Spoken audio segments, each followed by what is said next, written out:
realize that sometimes you just want to have a good time, especially when a hot new movie is available to watch at home, thanks to Warner Brothers' HBO Max play day and date for 2021. So while I have some pretty serious criticism about Space Jam 2, I have some positive things to say as well. And you know what?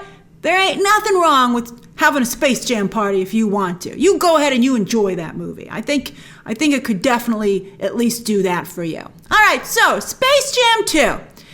It's just too much. I was shocked when I turned it on and I discovered that it was 2 hours long. I was like, that's a lot of Space Jam. And they did not fill the 2 hours well. I was like, you could easily have cut a half an hour off of this. I think the whole start of the movie, like once they get to the computer, to the serververse for Warner Brothers Land, it picked up. Like you could even fast forward to that. And by the way, this kind of speaks to the movie. You would not be lost, okay?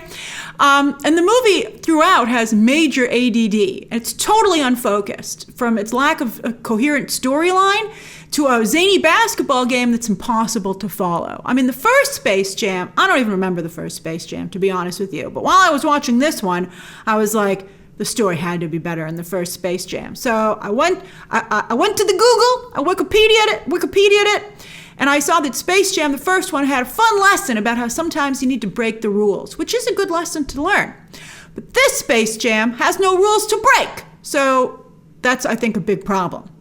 Now, as I said, that doesn't mean there aren't some good elements here. Like Zendaya, wow, she's so good here.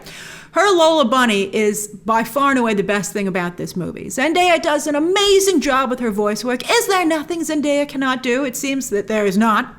And I loved seeing Lola in an animated comic book Themyscira interacting with Wonder Woman. That was worth watching for that alone. Zendaya continues to be cast as love interest in these big live action movies, but I'd love to see her as an action lead. I think she proves here without a doubt that she could do it, with flourish. She would be phenomenal.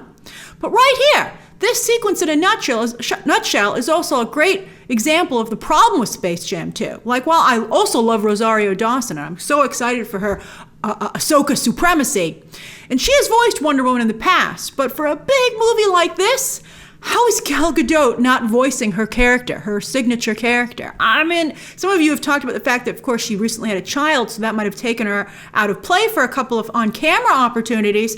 But how did she not do the voice for this? I mean, that was incredible to me. And being in Themyscira is so much fun, so much better than the rest of the movie, that I was like, can we just stay here? I mean, that was my reaction time and time again in the first half of the movie as they go to recruit the basketball team.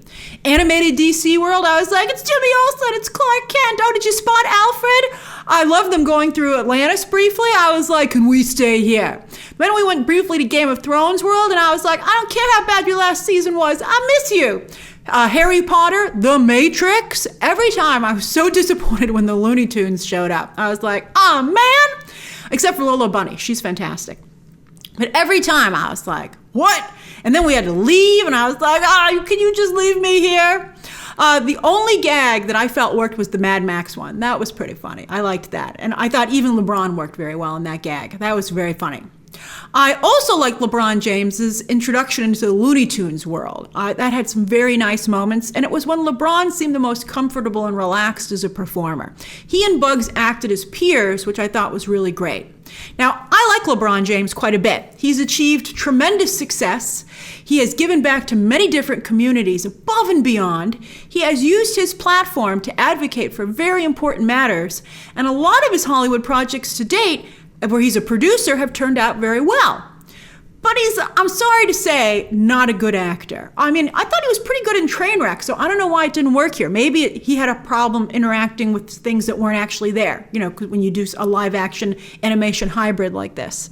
But he really, his delivery was very stilted, and it didn't help that he had a scene in the movie where he actually said athletes shouldn't act. I'm like, why would you say that when you're about to do a whole bunch of acting?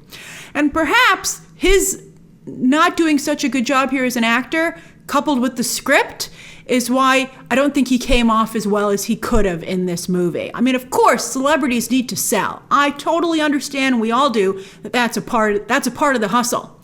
But also, stars, they're just like us, is a very popular saying for a reason.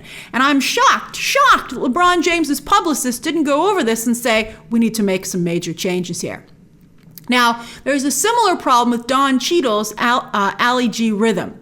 Now, Don Cheadle is having a ton of fun here, and he has some really funny moments, like really funny. I thought at times he was perfect. But his character's actually evil, like seriously evil.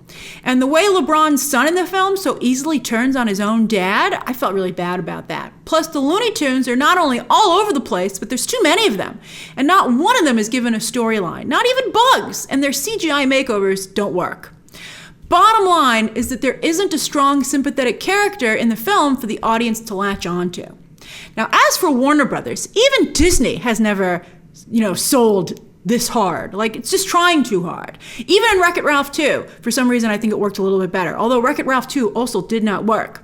And it's off-putting. It's just off-putting. Not to mention weird that Warner Brothers portrays its own executives as clueless kiss-ups. You're like, this is your movie. You can be as awesome as you want to be. I mean, why not have Stephen Yeun and Sarah Silverman, who I thought were both great casting as Hollywood executives? Why not have them be cool Hollywood players for Team Warner Brothers? Why not give yourself some dignity? That's weird.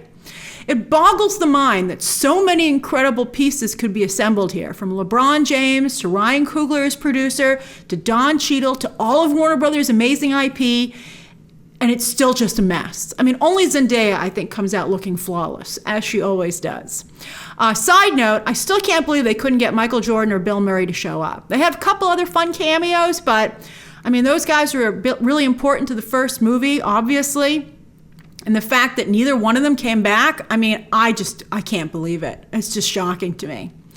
But with so many great pieces, that means that occasionally they can't help but deliver. And Space Jam 2 certainly has its moments. And it's fun to see the different worlds of WB, no matter how briefly.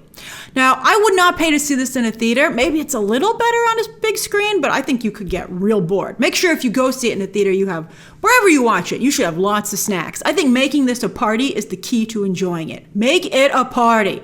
I think watching Space Jam 2 by yourself, as I did, it's going to be real bad. In fact, I've been invited to a Space Jam 2 watch party tonight, and I'm going to go. I'm going to watch it twice in the same day because I just like the party aspect of it. And Algae Rhythm certainly throws a party here.